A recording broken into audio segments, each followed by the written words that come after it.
Et salut à tous, j'espère que vous allez bien. Alors aujourd'hui, on va faire un petit tour sur quelques news qui pourraient peut-être avoir un impact sur l'approvisionnement des GPU dans les semaines ou mois à venir. Je le dis tout de suite, c'est un peu de la conjoncture, on ne sait pas trop ce qui va se passer avec exactitude, hein. Il peut se passer plein de choses, c'est un peu des news, on va espérer que toutes les étoiles s'alignent pour que la situation s'améliore. Mais est-ce que ce sera le cas? J'en sais rien. Du coup, on va faire un petit peu le tour, on y va, c'est parti.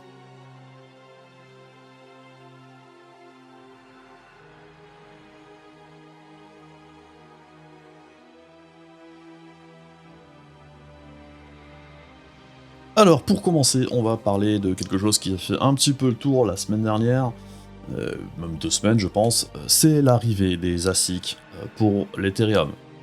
Alors, les ASIC, pour rappel, vite fait, ce sont des unités dédiées qui minent des crypto-monnaies selon l'algorithme, hein. Il y a des ASIC pour le Bitcoin, pour le Litecoin, pour le Dash, plein de types d'ASIC différents pour plusieurs algorithmes différents qui minent beaucoup plus efficacement que ne le peut un GPU ou un processeur. C'est là tout l'intérêt, ça consomme moins, c'est beaucoup plus puissant, ça fait que ça.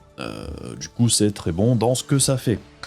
Du coup, ça fait quelques semaines, mois, que l'on voit apparaître plusieurs marques qui annoncent la mise en vente d'ASIC pour l'Ethereum. Alors, on avait déjà eu des ASIC pour l'Ethereum par le passé, ils n'étaient pas spécialement performants, ça n'avait pas été une grosse réussite, on n'en avait pas vraiment revu apparaître depuis, mais là, on a plusieurs marques qui s'affolent et qui en mettent en vente. Je pense qu'il y en a beaucoup qui se demandent pas vraiment pourquoi. C'est pas parce que tout d'un coup c'est la folie, on a des capacités de prod, on a trouvé le truc magique qui fonctionne. Non.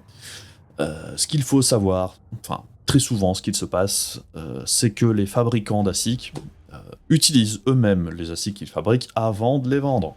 Vous vous doutez bien que si on crée une machine à créer de l'argent, ben c'est très bête de la vendre au grand public quand on a un avantage sur toute la concurrence.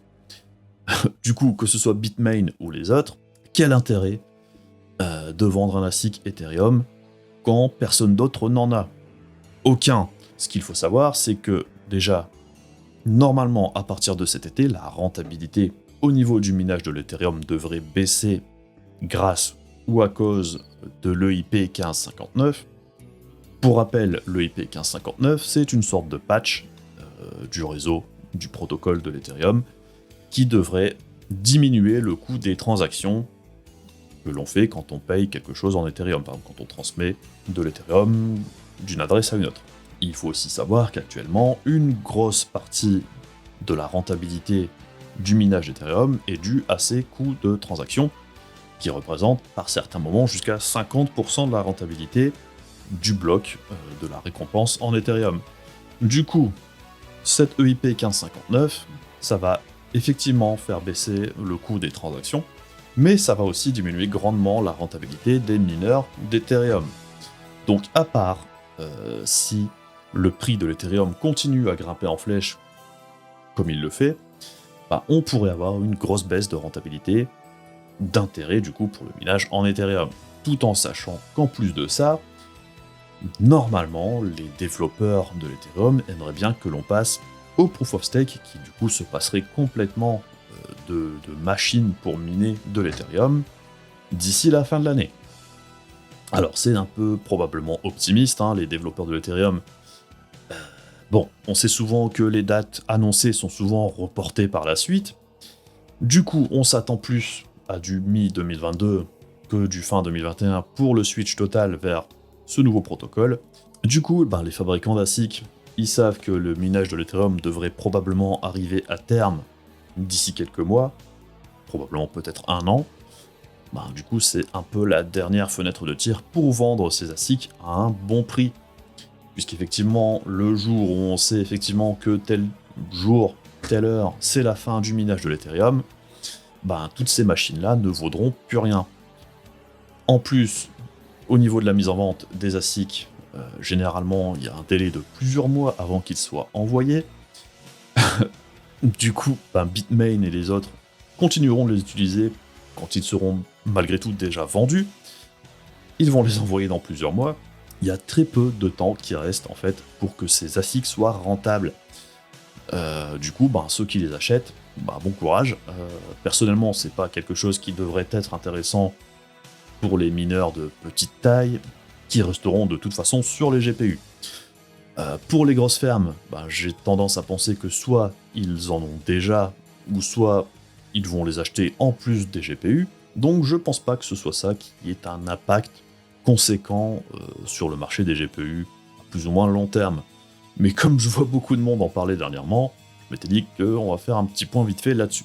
Donc tout ça, c'était ce qui concernait les ASIC, mais à côté de ça, on a aussi nos deux fabricants de GPU, donc AMD et Nvidia pour l'instant, qui préparent leur riposte, entre guillemets, pour lutter contre la pénurie de GPU actuelle. Alors chez AMD, lors du dernier call aux investisseurs, pour parler business, Lisa Su a annoncé tout simplement qu'AMD allait fabriquer plus de GPU qu'il ne le faisait actuellement. Alors ça veut pas dire qu'actuellement ils ne produisaient aucun GPU, c'est pas du tout le cas, que ce soit AMD ou Nvidia, depuis quelques mois ils produisent plus de GPU qu'ils n'en ont jamais produit. Le gros problème, c'est la demande qui est beaucoup plus forte que d'ordinaire. C'est l'offre et la demande, tout simplement, ils n'arrivent pas à répondre à la demande. Et je dirais que tous les autres facteurs dont on entend parler, les sécheresses, les problèmes d'approvisionnement de matières premières, machin, tout ça, ce sont des facteurs aggravants. Mais le vrai problème, c'est la demande immense pour les GPU actuellement. Donc pour AMD, produire plus de GPU, c'est plutôt logique. Actuellement, ça fait plusieurs mois, enfin plusieurs semaines, je trouve qu'au niveau des processeurs, l'approvisionnement en Ryzen 5000, ça semble aller de mieux en mieux. On voit de plus en plus de 5900X, de 5950X en vente, qui restent en stock pendant plusieurs heures, jours parfois, à des prix corrects. Ce qui n'était pas le cas jusqu'ici, pratiquement. Donc pour les CPU, il y a déjà une amélioration. Pour les consoles, j'ai aussi l'impression que c'est quand même moins la folie qu'il y a quelques mois. Je trouve qu'on en voit plus souvent en stock. Je trouve que les prix des scalpers sont beaucoup moins élevés qu'ils ne l'étaient qu'à une époque. Je pense que tout ça, ça commence à rentrer petit à petit dans l'ordre aussi. Et on sait aussi qu'AMD a racheté des capacités de fabrication, vu qu'Apple est passé du 7 nanomètres TSMC au 5 nanomètres TSMC, du coup il y a plus de capacité de production pour AMD. Donc est-ce que ça suffira à combler la demande énorme? Probablement pas, mais c'est toujours ça de mieux. Chez Nvidia, la stratégie est complètement différente.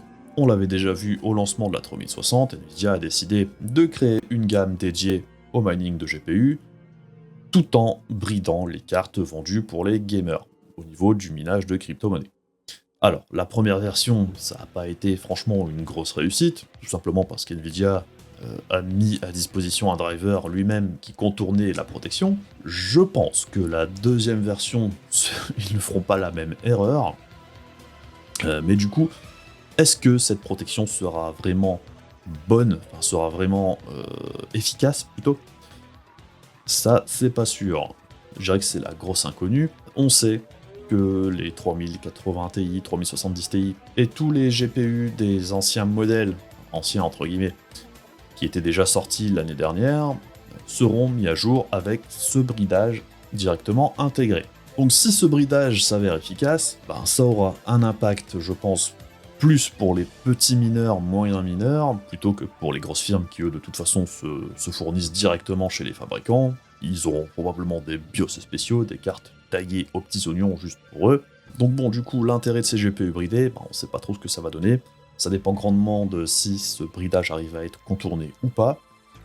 Si il n'est pas contourné, je dirais que ça va déplacer le problème chez AMD. Puisque certes, leurs GPU sont moins bons que ceux d'NVIDIA pour miner, mais ils sont quand même malgré tout bons. Si les GPU NVIDIA ne le sont plus, je dirais que les petits mineurs vont se reporter sur les GPU AMD tout simplement.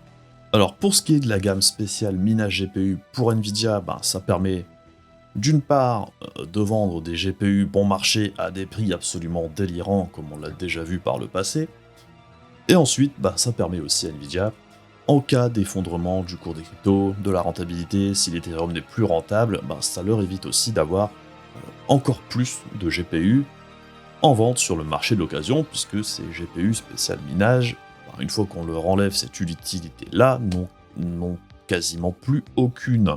Comme je le dis à chaque fois, hein, la gamme spécial minage, c'est très sympathique, mais je pense qu'ils auraient tout simplement pu utiliser tous ces GPU en faisant des GPU pour gamers, d'une façon ou d'une autre.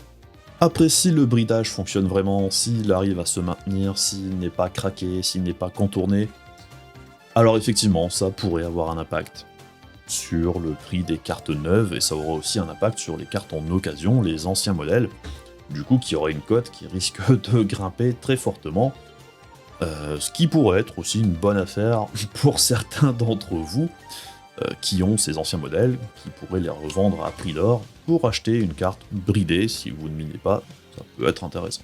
Enfin bref, voilà un petit peu la situation actuelle, voilà un petit peu ce que je pense de ce qu'il est possible qu'il se passe au niveau du marché GPU et crypto, hein, puisque les deux sont effectivement très liés. On verra bien comment tout ça se développe.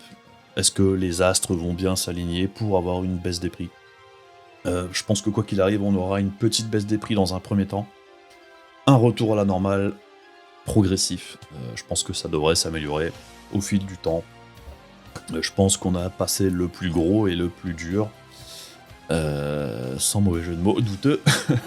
Bref, si vous êtes encore à la recherche, gardez espoir, hein, je pense que ça devrait s'améliorer. Encore quelques semaines, mois un peu compliqués. On a vu aussi qu'à Taïwan, il y a de plus en plus de GPU dispo en boutique. Il y a un mec sur YouTube qui passe tous les 2-3 jours dans différentes boutiques à Taïwan, et il y a du GPU en stock. On sait que ça met quelques semaines, mois avant que ce genre d'impact-là se répercute sur les autres marchés, autres que celui de l'Asie. Donc il serait pas impossible qu'il y ait des prix bien meilleurs d'ici quelques semaines. Donc on verra bien comment ça évolue. Mais bon, je pense qu'il y a moyen que la situation s'améliore un petit peu. Enfin bref, pas grand chose d'autre à dire sur ce sujet-là aujourd'hui. Comme d'hab, n'hésitez pas à faire plaisir à YouTube pour mettre la chaîne en avant. N'hésitez pas également à venir faire coucou sur le stream quand je suis là, ça fait toujours plaisir. Et plus tous les autres réseaux sociaux, le Discord et compagnie. N'hésitez pas, tous les liens sont dans la description. Et c'est tout pour aujourd'hui, je vous fais des bisous, à la prochaine, salut!